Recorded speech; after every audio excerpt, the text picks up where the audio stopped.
Hey guys, today we are going to talk about a piece of gear that is probably never thought of and often overlooked.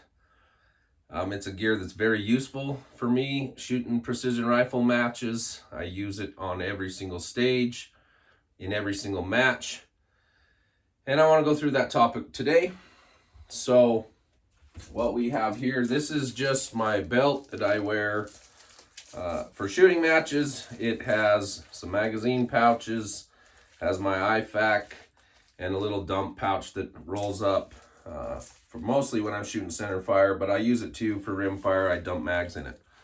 But this piece right here, excuse me, is what I want to talk about, and it's just a kitchen timer. It's a talking countdown. It counts down and up, but every model's different timer. So this is a very inexpensive piece of gear that proves to be pretty valuable to me, and I'm going to hope to demonstrate that. Again, I just bought this on Amazon. It doesn't matter where you buy one or what you get. They're inexpensive, but they do break, so I generally buy a couple of them.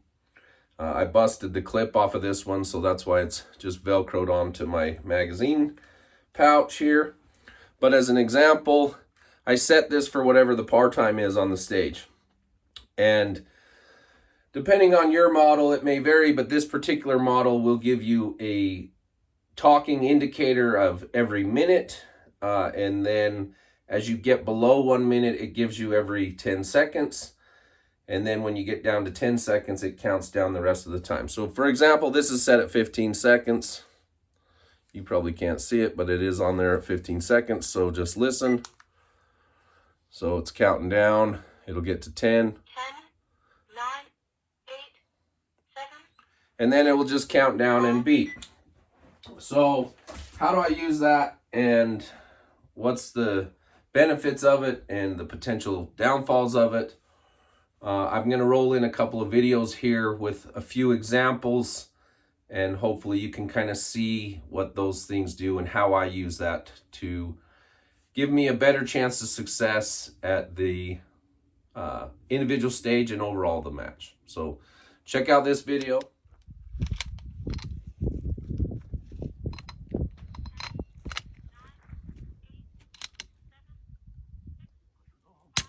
Impact.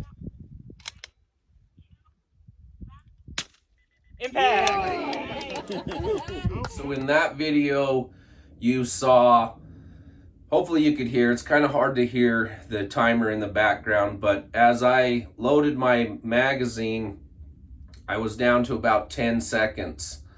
And I still had 2 remaining shots to make. So I loaded my magazine. I think I closed the bolt around 6 or 7 seconds. I sent my first round. It was counting down 4, 3, 2.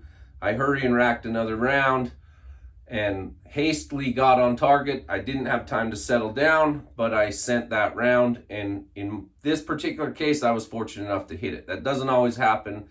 And I don't recommend using the timer in that sense. Sometimes when you hear those things, it tends us to go faster. I think it's better to make good quality shots. But in the event that I'm going to time out and I'm going to miss that point anyways, I sent the round. And again, in this particular case, it worked.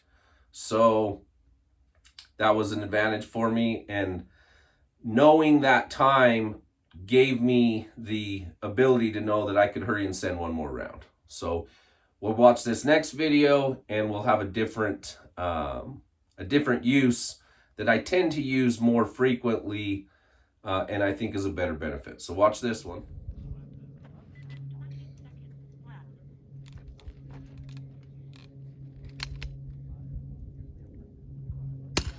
Impact. All right, got you down for 120.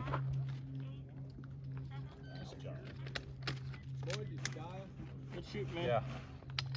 Okay guys, so in this video, I had 1 shot remaining to make, and I think it counted, I can't recall exactly, it was about 20 seconds remaining. So this is a more advantageous scenario, I feel, because I know that I have time to settle down and make that shot. And if you paid attention, it was very slow. I made sure my crosshairs were completely settled. I'm taking a last glance at what wind hold I want to make before I send that round. So knowing that I have ample time to take that last shot and not rushing that last shot, it proves to be very valuable. And I've picked up several points, you know, potentially through a match, and dozens and dozens and dozens of points over the lifespan of my shooting career. So this is a really good thing, I think, to use it for, is just knowing that you have the time and you can settle down and make sure everything, all your boxes are checked before you send that round. And in this case, again, I was fortunate enough to hit it, but I took the time, I made the proper corrections, and I sent the round. One last thing in closing, I don't have a video that shows this because it's kind of hard to demonstrate, but another valuable use of the time is, say you have a multiple target array, you know, 3 or 4 targets, 3 or 4 different positions. And the timer's a good check of your cadence throughout that stage. So if I know I've got to shoot 12 shots and I hear that 1 minute time go when I'm halfway through the round, I know I'm making good progress. If that timer goes and I still have 2/3 or 3/4 of the stage left to complete, I know I need to pick things up.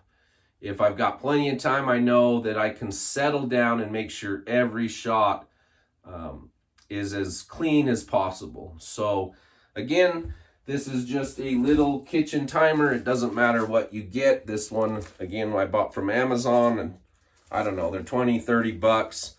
Buy a couple of them because they're plastic and they break. We smash them into things and they're out shooting matches, and it gets cold and wet and dirty and dusty. So a little kitchen timer that counts down and talks to you could be a big benefit, a small piece of gear that you can add to your collection that can help you get more impacts. So thanks for watching these videos, guys. I appreciate them. I know I haven't been putting them out as frequently as I have in the past. I've been crazy busy. And I'll try and do better about that. Let me know in the comments if there's something specific you want to hear about, know about, talk about, and I will do my best to oblige you. Thanks for watching. I hope I see you on the range.